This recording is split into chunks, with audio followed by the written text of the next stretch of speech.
దేవునికి స్తోత్రం. మీ అందరికీ వందనాలు. Praise the lord. బాగున్నారా? దేవుని మహాకృపను బట్టి మనం అందరం దేవుని యొక్క సన్నిధిలో ప్రతిరోజు ఈ యొక్క వినండి వినిపించిన కార్యక్రమంలో ప్రతి ఒక్క రోజు ఒక వాక్యంతో దేవుడు మనతో మాట్లాడుతున్నాడు. అందుని బట్టి నా ప్రభువైన యేసుక్రీస్తు వారికి కృతజ్ఞతాస్తుతులు చెల్లిస్తున్నాను. మరి మీరు కృతజ్ఞతాస్తుతులు చెల్లిస్తున్నందుకు వందనాలు. ప్రాముఖ్యంగా చేయాల్సింది ఏంటో తెలుసా? మీరు కొంతమందికి తెలియచేయండి. ఈ యొక్క వినండి వినిపించండి కార్యక్రమాన్ని కొంతమందికి షేర్ చేసి ఒక్కసారి దేవుని నామాన్ని మహిమ పొందుకోవాలని కోరుకుంటున్నాను. అయితే దీంట్లో వాక్యం మీకు నచ్చిన ఎడల దయచేసి దీన్ని షేర్ చేయండి, మీ గ్రూపుల్లో కూడా పెట్టండి.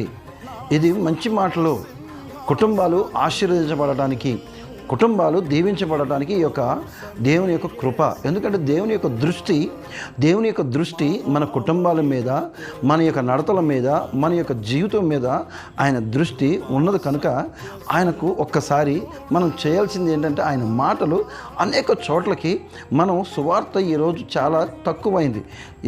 ఇవాళంతా నెట్వర్క్ ద్వారా వెళ్తుంది కనుక దయచేసి మీ ద్వారా మీ గ్రూపుల్లో ఉన్న ప్రతి ఒక్కరికి ఈ యొక్క మెసేజ్ని వినండి వినిపించిన కార్యక్రమాన్ని ఫార్వర్డ్ చేస్తారని మిమ్మల్ని కోరుకుంటున్నాను.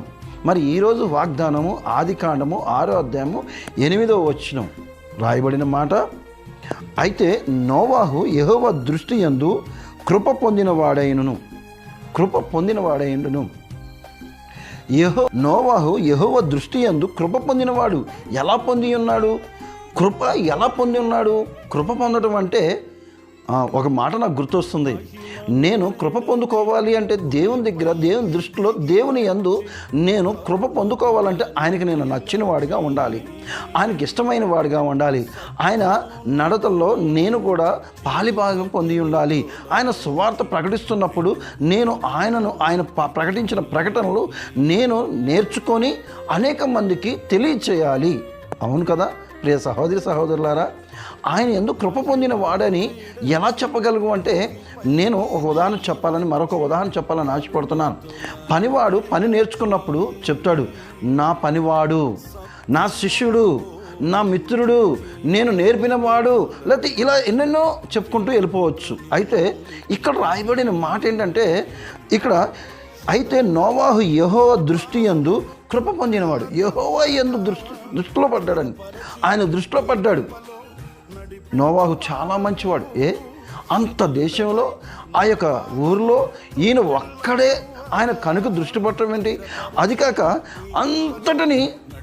అంతటి జలప్రలయంలో నశించిపోతున్నారని తెలుసు కూడా నోవాహును రక్షించాలని, ఆయన కుటుంబాన్ని రక్షించాలని, ఆయన కుటుంబాన్ని ఆశీర్వదించాలని ఎందుకు అనిపించింది అంటే, ఆయన దృష్టిలో యెహోవా యందు దృష్టి యందు కృప పొందాడు కాబట్టి. ఆయన మంచి పనులు, ఆయన తలంపులు, ఆయన చేసిన పనులు అన్నీ అందరూ వ్యతిరేకిస్తున్నారు. దేవుని యొక్క కృప పొందిన వాడై ఉండాలి. అనేక మంది పంపుతున్నారు. ఈ యొక్క మెసేజ్ ద్వారా మీరు ఆశీర్వదించబడొచ్చేమో, ఈ మెసేజ్ ద్వారా మీరు రక్షణ పొందొచ్చేమో. అనగా రక్షించబడిన వారు కూడా. ఎందుకంటే నేను రక్షణ పొంది ఒకప్పుడు నేను చర్చికి వెళ్ళకోకుండా నా ఇష్టం వచ్చినట్టు తిరిగాను. మరలా దేవుడు ఒక దెబ్బ కొట్టి త్రిప్పాడు. ఒకవేళ అలా కూడా చేంజ్ అవ్వచ్చేమో. దేవుడు బిడ్డలారా, దేవుని యొక్క కుమారులారా, దేవుని యొక్క సహవాసంలో ఉన్నవారులారా, సేవకులారా, మీతో చెప్తున్న మాట ఏమనగా, పరిపూర్ణంగా దేవుని యందు ఆయన దృష్టిలో ఉండాలని మిమ్మల్ని బ్రతుకులాడుకుంటున్నాను. ఆయన దృష్టిలో నువ్వు ఉండావంటే ఆశీర్వదించబడతావు. ఆయన దృష్టికి నువ్వు కనపడ్డావంటే దీవించబడతావు. అయితే ఈరోజు మొదలుకొని ఆయనకి ఇష్టలుగా, ఆయన చెప్పిన మాటకు లోబడినట్టుగా, ఆయనతో నడిచినట్టుగా ఉంటే దేవుడు దీవులు మనం పొందుకుంటాం. ఈ లోకమంతయు ఒక విధంగా ఉంటుంది, మనము ఒక విధంగా ఉండాలి, వ్యతిరేకముగా ఉండాలి. రాబోయే దినాల్లో యుగాంతము రాబోతుందని నేను చెప్పగలను. ఎందుకంటే దేశాల మీద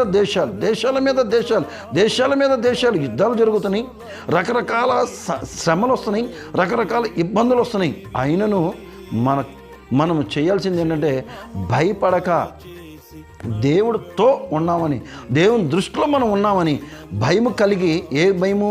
దేవుని యందు భయం కలిగి, ఈ యుగాంతం వచ్చిన నిత్య జీవంలో నీవు నేను కనపడతామని భయముతో. ఎందుకంటే ఆయన దృష్టిలో ఉంటే, ఎవరి దృష్టిలో అండి?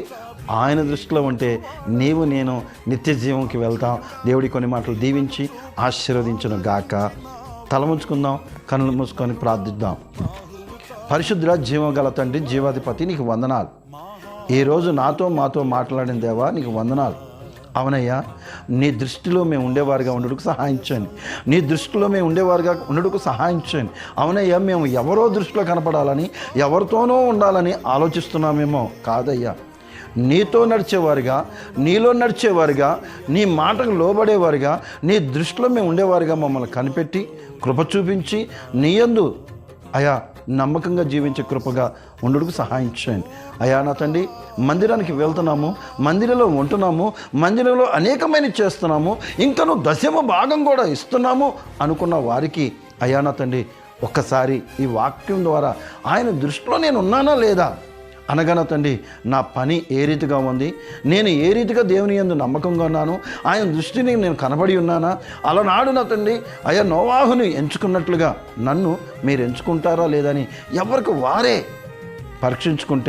పరిశోధించుకుంటే మీ యందు అయ్యా నా తండ్రి నమ్మకంగా ఉండుటకు ఆయా మార్గం తెరవబడి ఉంటుంది. కనుక నా తండ్రి, అటు జీవితంలో మేమందరం ఉండుటకు సహాయం చేయమని, నీ చిత్తమైతే నీకు ఇష్టమైతే నీ కృపా దీవెనలు నాకు మాకు అయా నోవాహు ఇచ్చినట్లుగా మాకు దయచేయమని ఈ చిన్న ప్రార్థన ప్రభువైన యేసయ్య అతి పరిశుద్ధ నామమున అడిగి